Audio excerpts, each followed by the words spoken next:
Yeah, this was a long process for the family in terms of all of the delays, because he was writing letters from jail, he was firing his attorneys. It dragged this all out.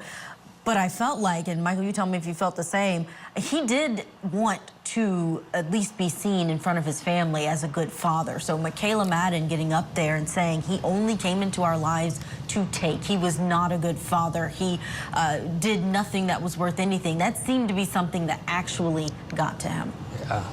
Yeah, absolutely, because he wasn't high on meth when he was in the court, when he was hearing her say that. Whereas it literally fits. What she said fits with with an addict, right? It fits. You come into people's lives to take. You lie, you cheat, you steal, you promise, you give false promises, and then once you have the $20 bill in your hand, you leave and you don't come back for another 2 weeks until you're done with the 20 bucks. You need another 20 bucks, right? So this is a family that was just simply fed up with being used. And then look at the payoff after years and years and decades of mental abuse by him. Look at the payoff. To have him stab his girlfriend 55 times. Again, this is not a person who was acting out of anger or rage or anything else.